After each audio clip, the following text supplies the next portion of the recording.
Okay, so top of the hour, welcome, welcome, welcome. We are here today to talk about and explore ways of incorporating more meaningful participant experiences into our meetings and workshops. And I'm not entirely clear on exactly what's going to happen here, but I tell you what, I'm super fascinated because I ran into Janet and Amy in a breakout during a different workshop. And Janet was talking about how in her work that she does with clients, she likes to help create the transformational milieu. And I thought, I want one of those. So let's figure out what that means and have them come and share here at the Meeting Innovation Community. So that is what we'll be doing. Before I turn it over to them, I want to share a couple of things going on in our community. So if you are new to the Meeting Innovation Community, this is a free online community where we explore what's going on in meetings, and we try things out that we haven't tried before, and we share and we try and learn from each other. And on that front, we are co-hosting an enormous audacious project coming up here very soon. So if you have not yet seen this, please take a second to open and check out the New Rules for Work Experiment Symposium Research Extravaganza. And stay tuned. If you have not yet submitted a talk, and I know a couple of you have, but you would like to, we're going to start reviewing those on November 10th and setting that schedule. And then tickets for the symposium, which will be in January, where we share the best ideas we have about how to unleash team creativity in meetings, go on sale on November 15th. We're going to start with a leap of faith, very low price, because we won't yet have the schedule ready. So keep an eye out for those. And we would love to have you involved. And then in this community, free workshops are coming more in November and December. Check it out.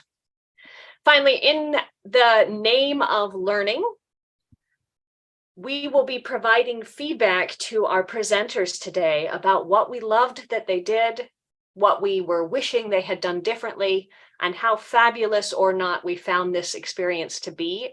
So knowing that that is the exchange of value we're after, please open the feedback form right this very minute so that when we get to the end, if you have to leave early or anything happens, you'll have that open in front of you and you can make sure that these ladies get the feedback that they are seeking on this fabulous work.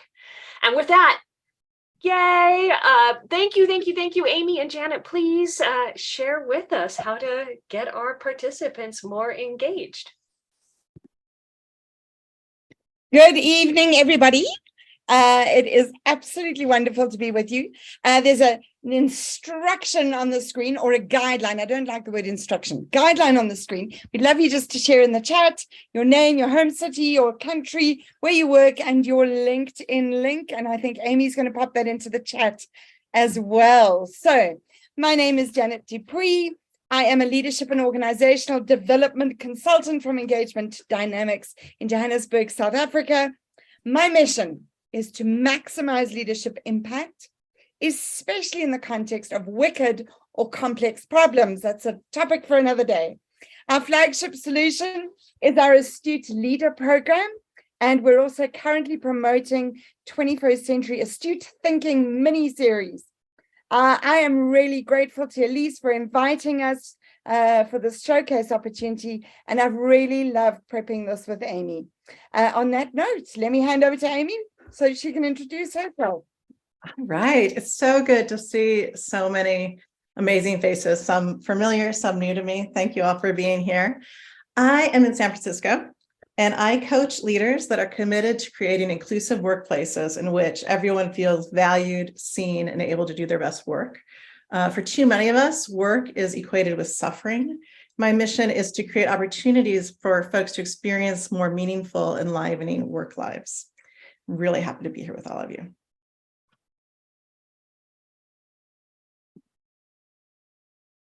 And it's also great to see everyone. I hope you are glancing at the chat and seeing who else is in the room with us. What we're going to be doing today is a little bit different than often the way sessions are led. We're going to do insightful learning. And this means it's an exploratory exercise.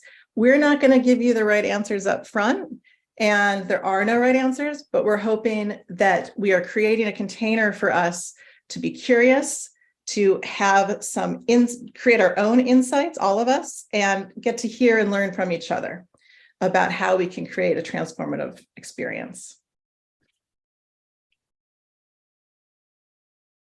And Janet is going to switch the slides.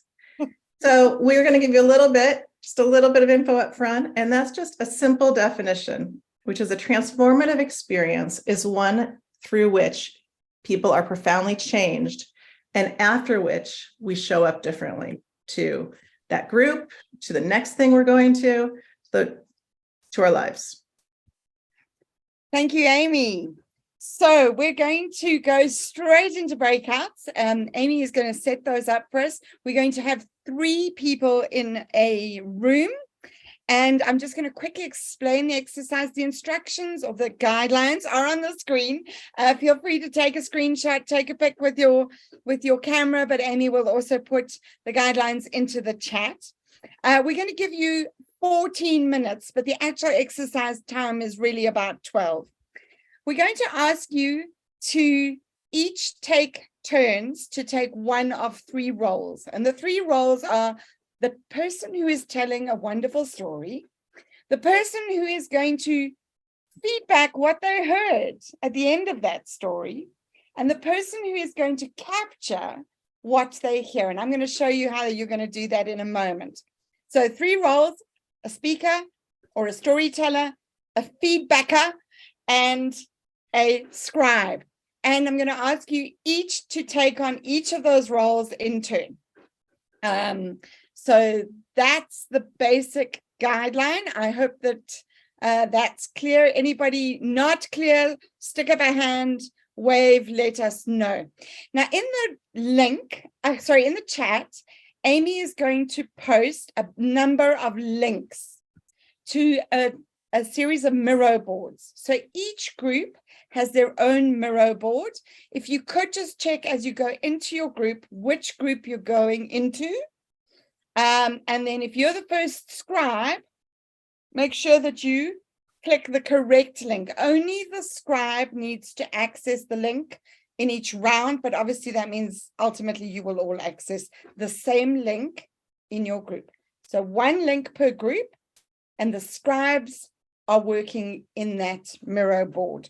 I hope that that is clear. Let me just quickly show you, for any of you who have not worked in Miro, it can look a little bit overwhelming, but it really is actually not terribly complicated.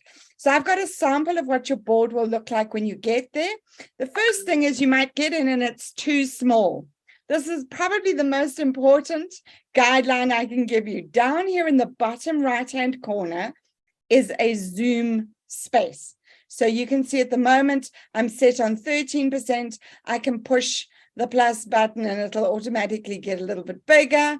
And sometimes you find yourself in blank space. Oh my goodness, where is the thing? If you can't immediately figure out where you are, just zoom back down and find your space, click on it, and then zoom it back up, and it should at least show you where you are. And you can move upwards and downwards. So on my Mac, I can do it just using my trackpad. You may need to navigate slightly differently depending on how your computer works. So very simply, there are 3 spaces on the board: story 1, story 2, and story 3. And in actual fact, those 3 blocks on the left-hand side all look identical. We're really interested in the blocks on the right. And so when you are the scribe for the first storyteller, you need to just make sure that you can work in the space. If you click on one of those stickies and just start typing, you'll be able to type in what you need to in that space. You click on the next sticky, you put the next thoughts in, etc., etc. And so maybe I should just clarify what you're putting in there.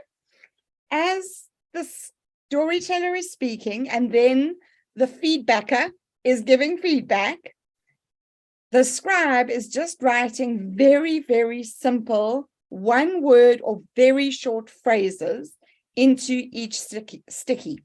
So you might hear them say, and I've given some examples here on the left-hand side, in the story of Little Red Riding Hood, you might hear words like home, pretty, girl, fondness, relatives, clothing, identity. So it doesn't have to be the exact words. Obviously, you can capture the exact words if you want to, but also what concepts, what thoughts are coming up for you as you're listening. You're not going to capture everything. Don't worry about that. Capture what you can in the time allowed. If you run out of stickies, which I'm sure you won't, then just stop. It's great. So time is basically it's 4 minutes per person. So the story should be no longer than about a minute, maximum a minute and a half. The feedbacker then gives the feedback and the scribe will capture for each person. Make sense? I see a couple of hands. Maha, am I saying your name correctly? Maha, yes, thank you so much. So very quickly, the feedbacker is supposed to tell the story back or reflect and comment on the story? So tell the story. What did you hear?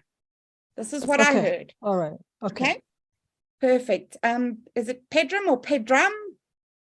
Both are correct. Actually, I didn't get the point because I have a poor connection. It was a patchy or spotty thing, and I do not have access. I'm from Iran, so I don't have access to Miro and I cannot go there. I was thinking maybe it's for me to be in a group of 4, just as a person who's listening.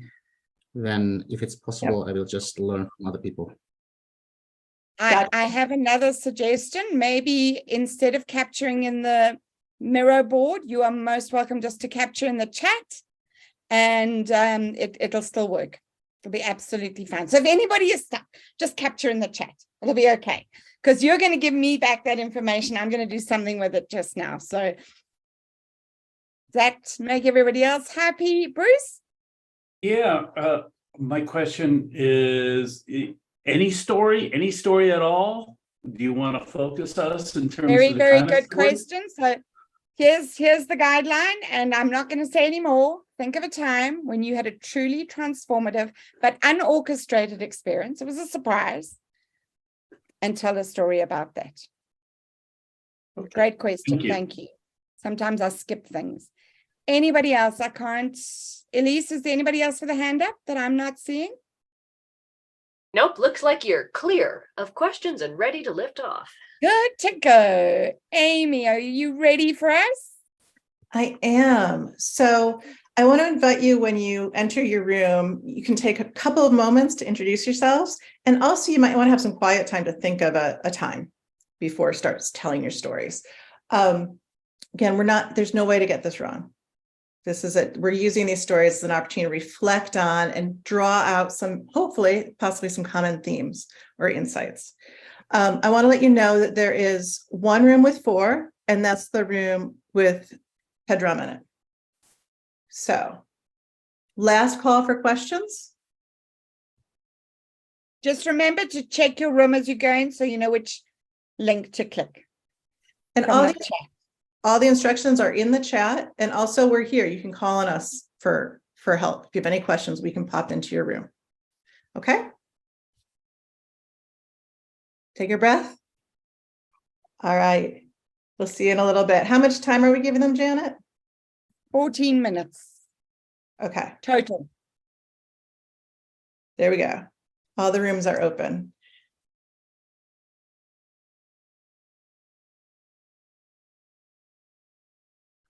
Amy? Yes. It seemed like a great opportunity.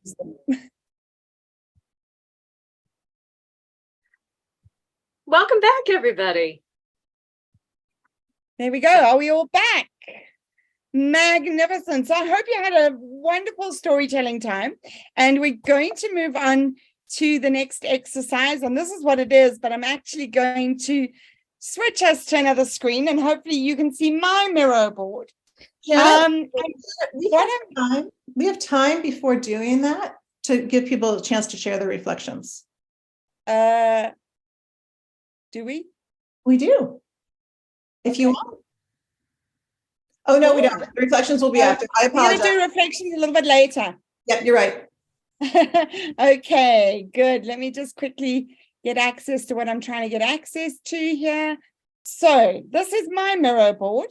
And what I'm going to ask you to do, I'm going to ask you all to please just open up your mics. So everybody off mute, unless you have a dog barking or a child screaming. And we're going to I'm going to invite you to share some of those words or those short phrases that you captured in the Miro boards. But I'm going to kind of guide us through that process. And we're going to look at 5 different sort of clusters, 5 groups. We're looking for words that relate to our social being as human beings, our social being, our physical being, our intellectual being, our spiritual being, and our emotional being. And I think we'll kick off with emotional, because I think most of us are pretty clear on, emotional words, emotional thoughts. And if I can ask you just popcorn style, if we overlap each other, that's okay. I'll capture what I can hear. Shout out, what did you hear being said in your group that you think kind of had emotional content or related to our emotional ways of being? Janet, we see awesome jellyfish. Oh, okay. Give me 1 second and I will just quickly try and share again. Because you should be able to see something else. Okay, I know why. Because can you now see a Miro board? Yes. Fabulous. Thank you for that feedback. Margaret Barry, I know you can kick us off with something here. What did you hear? Gratitude. Gratitude. Yes. Yes. Inspiration. Okay, somebody else. Give me Special something. relationship. Special relationship. Okay, special relationships. I'm actually, if you don't mind, I'm going to put that into the social board over here. Special relationships, and I know they have an emotional component. Somebody else, shout out. More curiosity. Is that in the emotional space, or can we put it in the intellectual space? I guess it could be intellectual, yeah. It could be both, absolutely. Somebody else. Surprise. Surprise. Where would you put that? Emotional. For me, emotional, I think. Emotional, wonderful. Good. Healing. Let's go to physical. What did you hear that spoke to our physicality? The word stress. Stress. Okay. Somebody else. Sensory experiences. Sensory experiences. I'm just going to shorten that and say sensing if it's okay. Somebody else? Physical? Touching parts of the body. Touching body. Okay. It's Andrew's turn. Andrew. Hypertension. Hypertension. Yes. Also disability. Disability. Lovely. Thank you. Let's go to where we don't have anything yet. Let's go to the spiritual block. The power of the power of intention. Intention. Love that. Yes. Thank you. What else? Healing. Healing. And I love that you put that in the spiritual space. Nice. Somebody else, the spiritual words, spiritual thoughts. Cool. Peace, Let's add some more. compassion, be under spiritual, compassion. Compassion. I certainly think it could be. And let's move to the social block. Engagement with the world. Engagement with the world. Love that. Mother. Connection. We had connection. Mother. Connection. Yes. Friendship. Friendship. Good. Okay, let's go quickly and put one more in each block. Who's got one more that's got a social flavor to it? Classroom. Classroom. Hope I heard that right. And something that's got, Oh, sorry. I'm struggling to hear. Meeting. Meeting. Cool. Okay, let's go to the physical. One more there. Health. Pain. Oh, and I heard pain as well. Intellectual. Oh, we didn't do much in here. Let's add a couple quickly. 1, 2, 3. Disbelief. Disbelief. Yes. Learning. Learning. Nice. Oh, earning. Maybe that as well.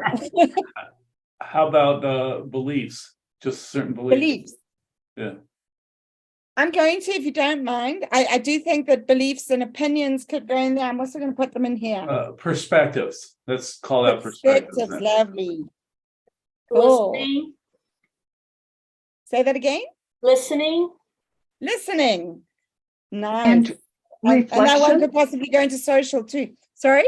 Reflection. Reflection. Lovely. Good. So we're going to move on. What else have we got in the spiritual space? Let's go 2 more quickly. Faith. Faith. Okay. Did anybody have Peace. values? Seeking. Peace. Seeking. And there was somebody else there. Yeah, I said peace. Peace. Nice. Great. That is wonderful. We definitely haven't captured everything, but hopefully that's just giving us enough to maybe go on with our next exercise. And let's see what happens if I switch screens. Can you see jellyfish again? Yeah. Yeah. Fabulous. So what has stood out for you so far? Just throw some ideas into the chat. And while you're doing that, I'm going to tell you very quickly where the idea of the transformative milieu came from. Many years ago, I trained as a nurse and I specialized in psychiatric nursing. And I still have never forgotten my very, very first lecture in my undergraduate degree on in psychiatric nursing. And it was about the concept of the therapeutic milieu. Milieu is a French word, and it basically just means the environment. And the concept of the therapeutic milieu was developed by a man by the name of Bruno Bettelheim, and it was developed in the 1950s. Now, I do have to, small disclaimer, Bruno Bettelheim's methods and practices have definitely been questioned in the 21st century. There are some things that he did which people today feel may not have been entirely ethical. However, this idea of the therapeutic milieu has kind of endured, and I think it's still a very, very powerful idea. And the notion is that if we create the right environment, people will experience healing. So this was in the psychiatric space, so working in very much in the sort of psychological realm. And he was saying, if we create the right environment, people can be healed through that environment. And I work as I said earlier, as an organizational development consultant, and I have taken that idea of the therapeutic milieu and really just translated it into the transformative milieu, the idea that we can create a context in which change happens, where we don't necessarily have to force it, but we can allow it. And so that really is, in very, very simple terms, the idea of the transformative milieu. Hopefully you've put some other ideas into the chat, and we'll have a look at those while you're in your next breakout session. And I guess the question that we're really just exploring very, very briefly, because we haven't got much time, is how might we create this kind of environment as practitioners, as facilitators? And so I am going to hand it over to Amy, who will now tell us what we're going to do in the next breakout. Okay, I'm telling you what we're going to do in the next breakout while I also am still fiddling with the next breakout, so forgive me. Do you want me to try and do that, Amy? Nope, we're good. We're good. Oh. Next breakout, we have 2 simple prompts that we want to encourage you to explore with your partner. We're going to send you off into pairs. And the prompts are, what were the conditions for transformation? What were the themes? And how can we intentionally craft this kind of transformative world? Those are your prompts. There's no wrong way to do this. I'm going to put the prompts in the chat. So this is time for you to reflect and learn together. We're not going to be reporting out the right answer. So use this time as you would like. Does any, and again, the prompts are in the chat now. Does anyone have any questions before I send you off into pairs? Yeah, I do. What were the conditions for transformation with respect to what? In respect to what? With respect to the stories that you were sharing earlier. Okay. So we're looking back at the stories that you shared, the insights that you shared in the chat, and also the moment where we also put things into the categories of SPICE, start to think about our experiences beyond the purely intellectual, which is often when we're creating meetings or creating events, we're here. The SPICE categorization is to help think about more than the cognitive. Any other questions before we let you go? Yeah, it kind of implies that by crafting kind of a transformative that we want to be transformed like that again, as opposed to being transformed by, I mean, there's an implicit sense that it was a good transformation. Ah, that's something worth talking about. And if it's not, how do you make it into a good That is a very, very good idea. So absolutely. Every experience, I mean, I don't want to take away from what you guys are trying to do, but isn't every experience it's a transformative experience, and the perception can be negative or positive? Yep. Exactly. I want to give you time to dig into this in your small groups. There are a couple groups of 3, and the rest are dyads. We'll let you go. We will give you, I believe it's 10 minutes, about 10 minutes per group. Feel free to call us if you have any questions.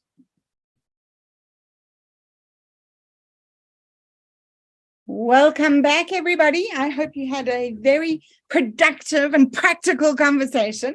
So we are almost at the end of our hour, believe it or not, and we want to just begin to wrap up. So I think just looking at the chat, a couple of really important things.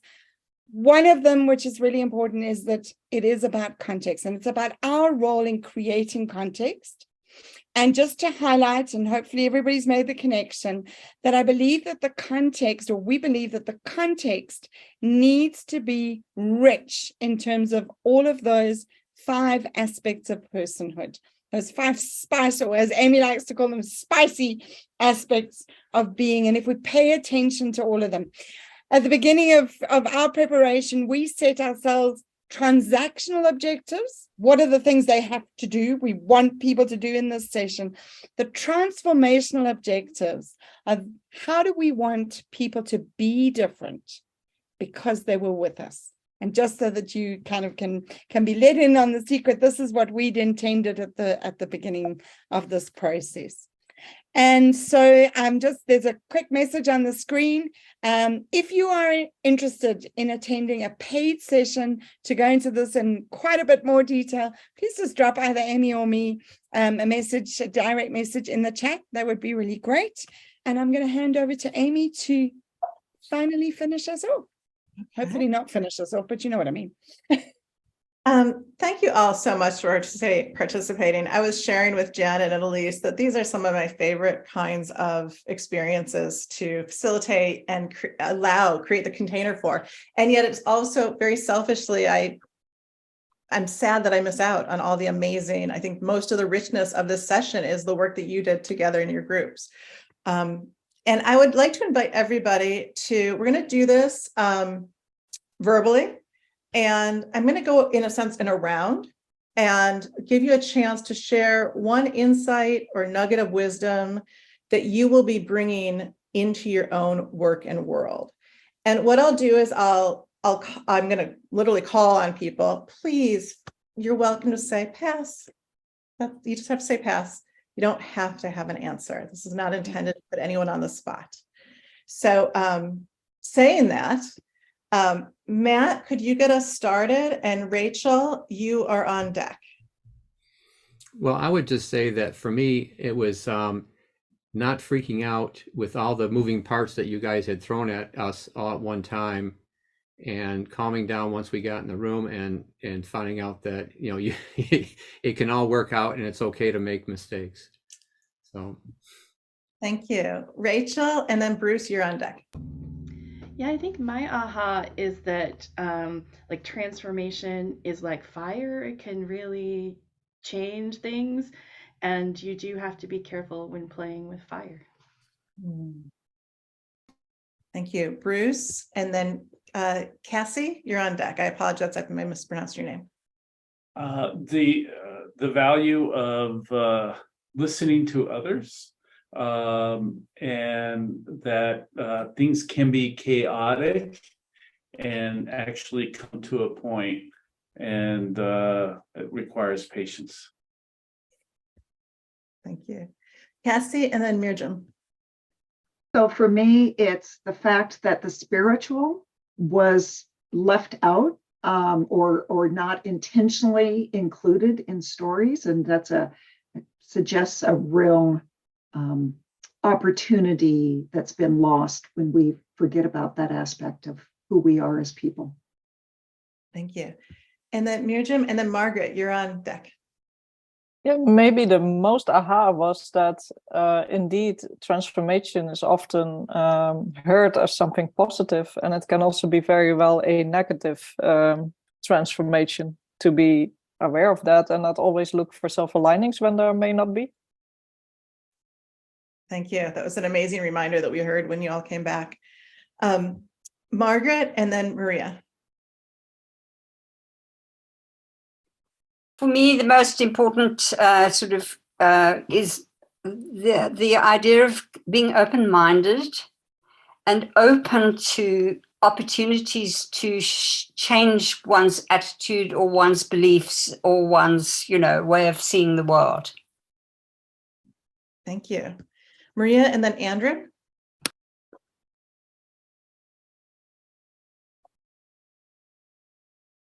Oh, we can't hear you, Maria.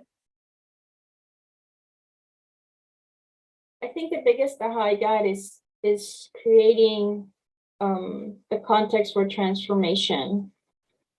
And something about that. I'm a facilitator at work and in a nonprofit. So how to bring that into the workplace? Yeah. Thank you, Andrew, and then Rabe. I hope you pronounced your name correctly. Yeah, well, even I am a facilitator, so I was very, happy that we had this listening exercise, and it underlined how important it is to make space for the others if you want some sort of transformation within you and within the others. So that was one of the things I carry with me. Thank you. Okay. I think for me, I am also trained in transpersonal and Jungian psychotherapy and do corporate consulting now. So I think there are always different layers and levels of expectations that we can bring to any particular meeting. And in group settings, everyone's experience is going to be very different.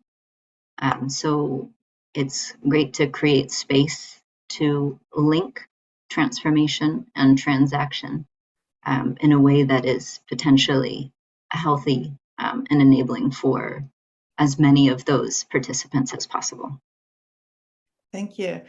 Maha, and then we've got Stephen and Pedram will close us out. I apologize, but please keep it tight because we are on. And the importance of intention. Thank you. Stephen? I guess it was more of a moment as opposed to aha. It's that I would have liked to have talked more about what constitutes meaningful. And I like the evaluation, grasping on people's experience in a meeting in the form of feedback. Was that good for you? Type of thing. So. Thank you. And then Pedram, you get the last word before we hand it to Elise. Sure, just emotions are not necessarily simple. There might be complex feelings. That's it. Thank you. All right, everybody. Thank you so much. Round of virtual applause for our presenters. Thank you for braving this experiment with us. In the chat, if you have not seen it yet, we have the form for adding feedback. Also, please join us again. I think, Maha, you're on deck next for our next event. So that's super exciting. We'll be talking about hybridity, like how to connect people across distance and physical spaces and all kinds of cool things. For these events, we hang out. So if you have lingering questions and things that you want to talk about, we'll be around for the next 10 minutes or so. But otherwise, thank you so much for spending your time with us today. And we'll look forward to talking to you all again later. Thank you. Thank you so much, everybody. Thanks. That was nice. Anyone? Thank you to all my group partners. Bye-bye.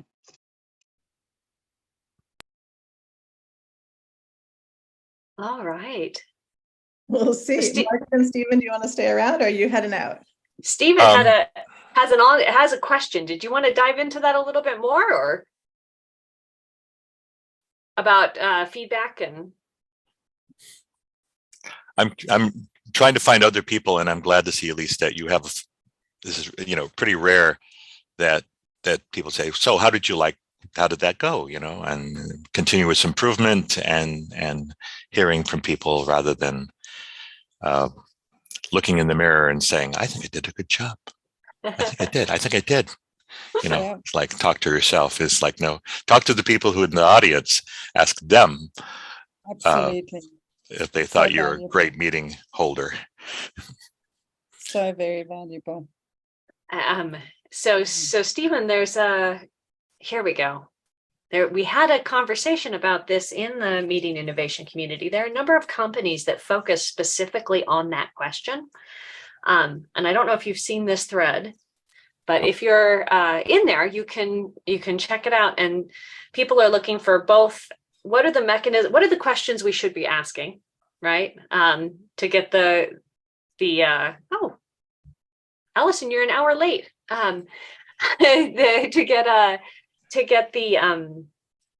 Get feedback reliably, right? Because it's challenging time-wise.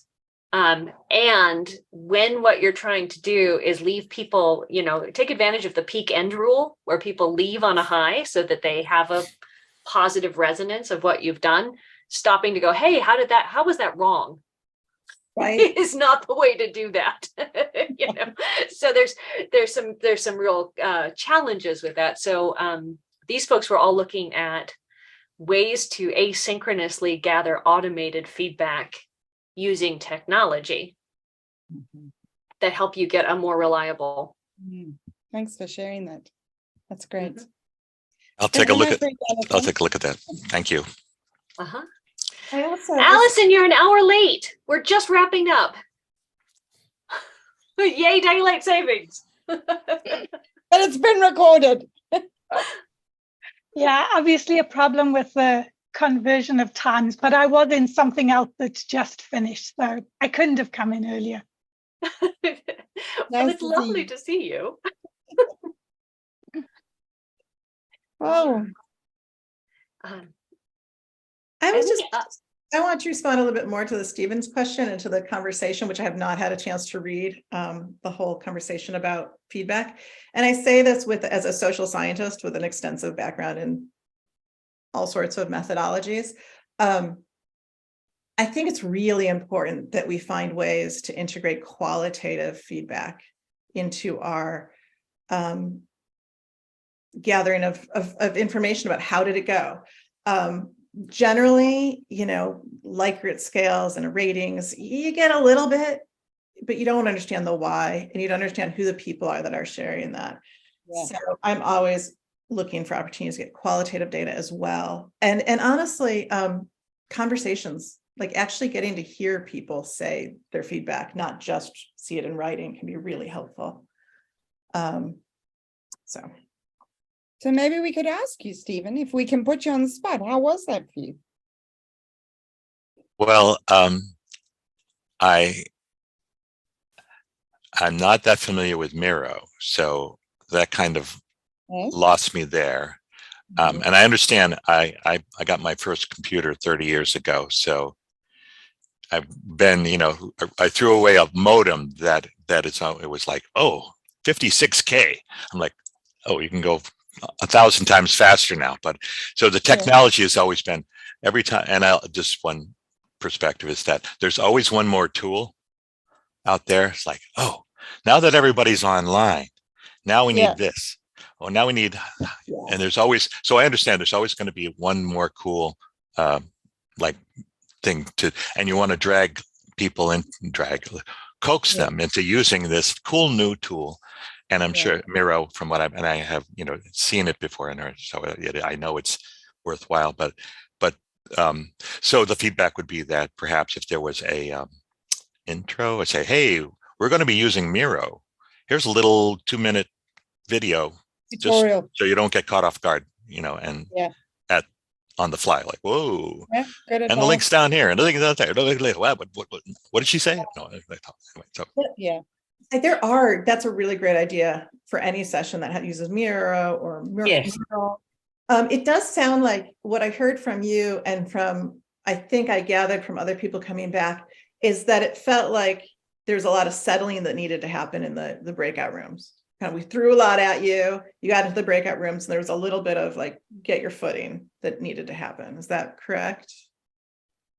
Yeah, to figure out. Yeah, we spent half the time figuring out how to use Miro. Oh, good to know. So that I didn't know. So it wasn't just that you had a little bit of trouble getting started. It was that a lot of the time in the breakouts was spent on the tools. Yeah, and it might have been the fact that I was the only one who didn't know how to use it. So they were trying to tell me, oh, now, look down here. And so I was, all it takes is one person to, gum up the works, so to speak. But I appreciate, the fact that you're even having this after party is a way to capture, the feedback, that you're open to it. And that seems to be the thing. It's funny because meetings are all about being curious. And then it's like, so how curious do you think? We're curious to know whether you think we're curious enough. So it becomes a wicked problem in the sense, but I agree with Amy that there are ways to capture people's experiences. And the dilemma is, I've seen different feedback surveys, because the thing is like thumbs up, thumbs down, it's like, that's it. It's like, well, that doesn't really tell us. And then they'll have like half an hour once, like, but people aren't going to sit down for half an hour if they're leaving a meeting, or, it's like, so I believe there's ways to have the thumbs up, thumbs down to at least tell the meeting convener, oh, well, I thought I had 4 stars and now it's only 2.5. Huh. So that's the way. I mean, there needs to be a simple tool, like almost like a pH test is, is this acid or base? We don't want to know what the pH is. We just want to know if it's acid or base, because this guy thinks it's an acid. This guy thinks it's a base. So it's like, and then go, well, it's pH paper. How can you screw this up? You can't screw it up. Some people think more people think your meetings suck than like them. Oh. So so there are some tools in there, but I think one of the things I've found, because we actually built feedback tools into our software too, and started a software company that did meeting performance in 2010. So I've got some years on this one, and there are a couple of things we found. One is that when you do rating scales, there are some people who will never go below a 4, right? And the way they go below a 4 is by not replying at all. Right. Yep. So really what you're looking for is in terms of ratings, is anything between 3 and 5. And if you see things that are like 3 to 4, that's actually a pretty crappy meeting. So you have to have enough time in the saddle with a group to be able to interpret what it actually means when they say 4. And then the things that are the most exciting to see and the most provocative are a meeting where you actually get polar feedback. Right. So a lot of times people don't have a rating at all, which is basically a statement of if you can watch them over time. And that's the key, right? Like an isolated meeting and feedback on an isolating meeting doesn't really tell you much. But when you watch them over time, we'll get average feedback and we're like, okay, that was fine, but it didn't really provoke anything. But when we get feedback where a couple of people really had to tell us how we screwed it up, and a couple of people really need to tell us how we've changed their life for the better, that's worth digging into, right? And we have a couple of those. Like Mirjam, who was here, led a session where the feedback was polar and provocative. And that was really interesting. And for the most part, it's very much so there's like the mechanism of how you catch the feedback, but there's also like how do you interpret the feedback. And then the final thing is that there are, beyond the fact that there are people who don't like to give negative feedback, there are cultures where that's just not acceptable. So especially if you're working in parts of like historically Asian cultures, always giving yes, I loved it, but here are my comments option is really important, because they will say, yes, that was lovely. And then they will tell you all of the ways in which you're terrible, right? I mean, which you're not going to hear if the answer is yes, no. You'll hear yes with comments. Well, it's so great hearing you talk about this. Another piece of data that you alluded to, which is people won't do the survey. They just won't give feedback. Is that so often when analyzing, let's say if you're doing survey data collection, how often I see people collect data and never look at the response rate, right? So there's information there. If most of the people who attended your meeting did not fill out the survey or participate at all, there's information there that often people will only look at the survey results. The survey results are all great. Yeah, but why did all those other people not answer? And some of that's altruism on their part, right? Like to give you feedback, I have to recognize that you've given me something and I'd be willing to reciprocate. And not everybody is. Well, it's a question. Maybe it's not information. Yeah. It's a something to point to finding out more. I also find that again, you're not going to do this after every single workshop, but especially in those cultures where those people that don't feel comfortable giving negative feedback, getting them in a conversation. Find when I interview folks, it's for the most part, it's at about the 30, almost 40-minute mark where people start saying what they're really thinking. What's really going on. And it's because it takes that 30, 40 minutes to create that trust, to push past the superficial and let them know that, yes, you're really listening. You really are curious. Most of us don't put that much time into learning. That's the worthy experiment. We should do that in January. How quickly can we get to negative feedback? How quickly can we get to truly authentic feedback? I think I like the word authentic. Yeah. People feel safe enough to actually be vulnerable. I was in a webinar yesterday where they were talking about they were using Ted Lasso, the TV series, on being vulnerable and so forth. So anyway, but they said safety checks, and they didn't get into the thing. The guy said, you need to do a safety check to see if people, and check to see, instead of saying, oh, you can ask any question. That doesn't mean they feel safe just because you said that. Yeah. It's like, no, that's what the boss says. Yeah, I don't trust that boss because I saw what he did to this other person when they told him what they thought. And so there's no dumb answers or no dumb questions. Anyway, baloney. But so to me, and I actually had a website or web domain name in America did anything with it called whistleblower.com a long time ago. But the idea being is it has to be anonymous so that somebody can say that the emperor is not wearing clothes without it. Who said that? Who said that? It has to be anonymous, and it can be so it doesn't get abused. But the idea being to be able to say the undiscussable. What's the undiscussable thing? Well, the undiscussable thing might be, I don't feel safe unless I'm anonymous. I don't want to lose my job, that type of thing. So I think what Margaret was saying, safety is the key. It has to be safe to say something that needs to be discussed, but nobody feels safe doing it, or just raising it. So go ahead. It's an interesting challenge, right? I happen to agree with my friend Preston, who doesn't believe that you can create safety, but he says you can co-create security, right? Because there is no such thing as safety, truly. But there is, in this space, we try to make it secure from harm.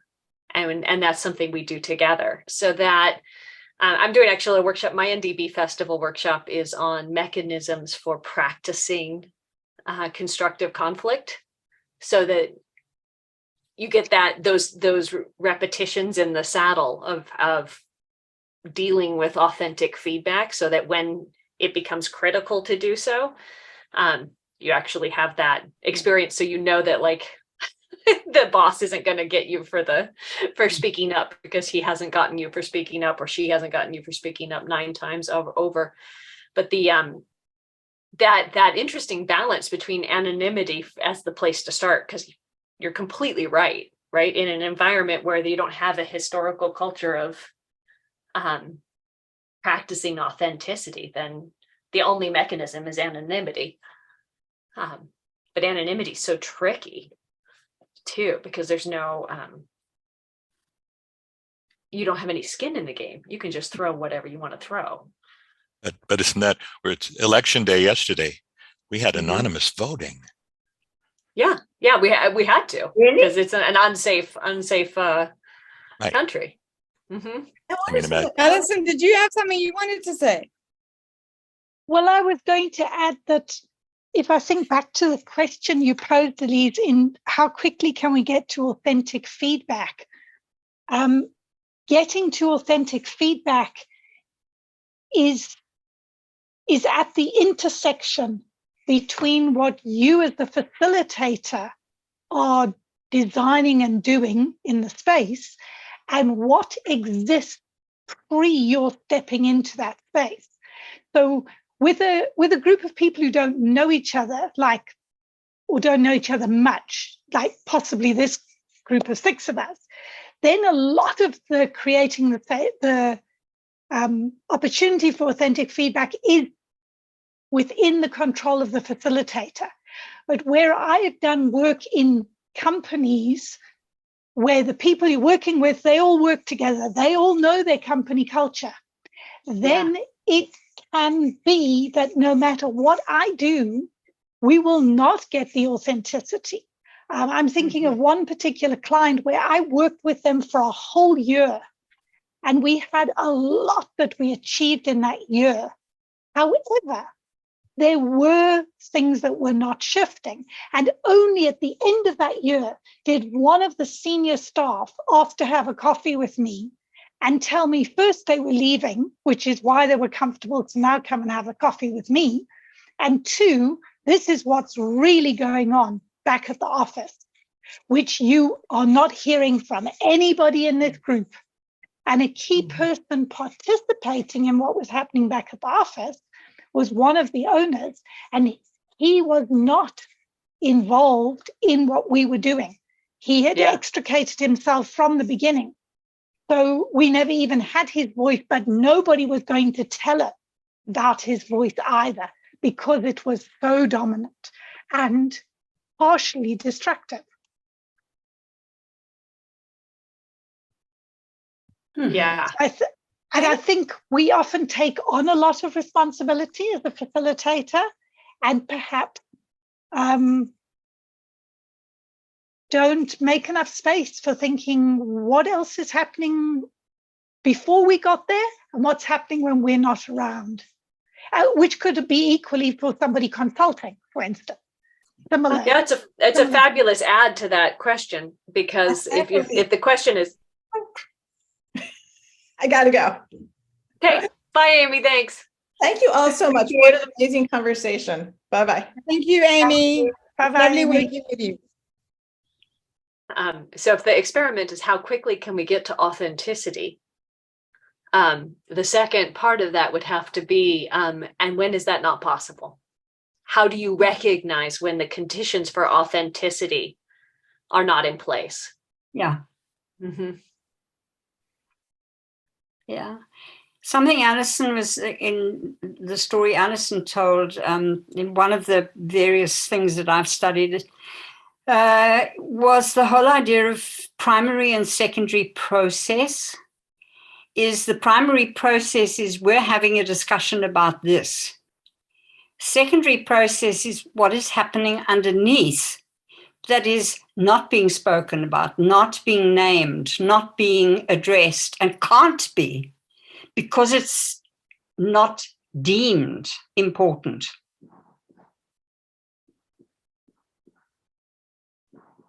Right. Would it always be because it's not deemed important, or could it be because it's so important but too dangerous? Well, swept under the carpet sort of thing. Yes, absolutely. But that's what makes it not important to the people who have vested interests.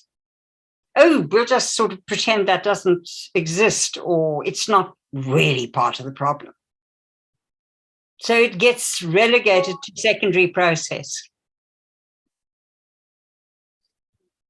Gosh, it's so fascinating to look at all the ways that we try and understand and talk about the shadow system, right? And all of the moose under the table.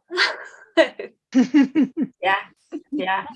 And in fact, one of the things about the secondary process is that if you're aware of it, you can often pick it up just from the expression on somebody's face or the way they, hold themselves, is that what's going on physically is not telling the same story as the words that are coming out of the mouth. Yeah. Right on. And on that note, dear folk, thank you so much for Thank you very much. Yeah, it was really very, very fascinating, and it wasn't long enough. Definitely not. So that's good feedback.